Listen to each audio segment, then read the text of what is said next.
terutama kepada pembudidaya lokal sendiri? Ya, sebetulnya gini, Regal Spring ini bukan investor baru sebetulnya. Ya, sudah cukup lama. Ya, cukup lama. Ini oleh karena kerjasama. Ini aslinya kan dulu di Aquafarm, ya, yang mereka sudah 31 tahun ya di Indonesia. Nah, mereka akan launching dan kerjasama off-taker dengan pihak Regal Spring, dan sekarang masuk ke marketnya dalam negeri. Ya, jadi ini tadi kan launching untuk market dalam negeri. Yang sebelumnya adalah ya hampir 100% itu untuk ekspor. Ya, 90% lebih ya. Ya, sekarang dia akan fokus juga untuk menggarap market dalam negeri. Ya. Kalau produksi nila secara nasional sendiri? Secara nasional total sekitar 1.200.000-an lah kira-kira ya. 1.200.000 ton ya, kira-kira total budidaya perikanan termasuk ini berapa persen? Yang ini kira-kira kan sekitar produksinya kalau di Danau Toba saja mungkin sekitar 80.000 tonan ya. Tapi mayoritas juga ini mungkin dia mengambil sekitar 50%-an, yang lainnya masyarakat. Ya, jadi dengan adanya ini yang merambah ke dalam negeri gitu ya, apakah nanti budidaya yang tradisional nggak akan terkikis atau dari? Tidak ya, karena apa? Mereka kerjasama juga dengan masyarakat. Mereka akan membenihkan. Benihnya juga diberikan kepada masyarakat, nanti hasilnya diambil oleh Regal Spring yang memenuhi ini, ya, yang memenuhi pasar ekspor. Ya, jadi mereka juga tadi kan sudah disampaikan, dan kita lihat juga di Danau Toba mereka memberdayakan masyarakat sekitar seperti plasma. Ya, nah, tadi saya sampaikan juga kepada Bu Dian itu untuk lebih lagi lah, saya kira ya, lebih lagi ke depan melibatkan masyarakat agar bisa ikut di dalam kegiatan tersebut.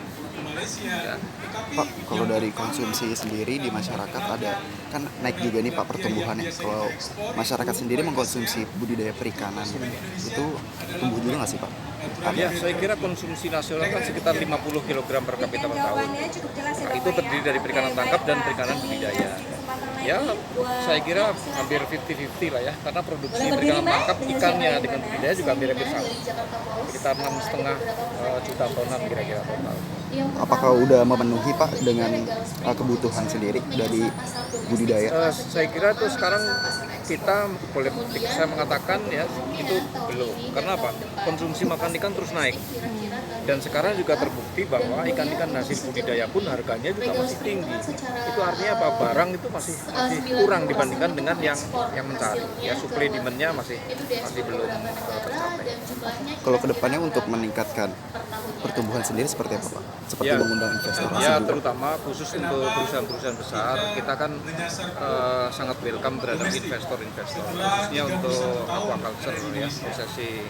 Tapi kalau untuk ikan penangkapan itu sudah nol ya, sehingga kita terus meningkatkan investasi-investasi ya untuk bergerak di aquaculture gitu ya. Pak, secara umum nih Pak, kalau pasar industri ikan sejauh ini bagaimana keadaannya sih Pak, kondisinya?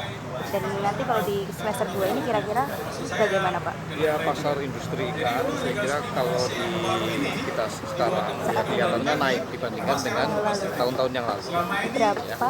Bisa tahu Pak, kira-kira berapa naiknya berapa Ya, persen? dengan triwulan yang sama itu sekarang sudah ada kenaikan sekitar 10%-an kira-kira dari tahun yang sama ya, triwulan ya. Itu disebabkan oleh apa Pak?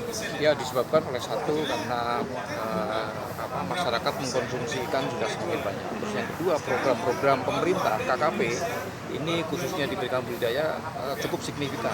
Karena pada data-data dari statistik ya, nilai NTPI juga naik. Di bulan Mei sudah mencapai 101,9 kalau nggak salah ya. Itu artinya apa? Bahwa kesejahteraan pembudidaya naik, pendapatan pembudidaya juga naik.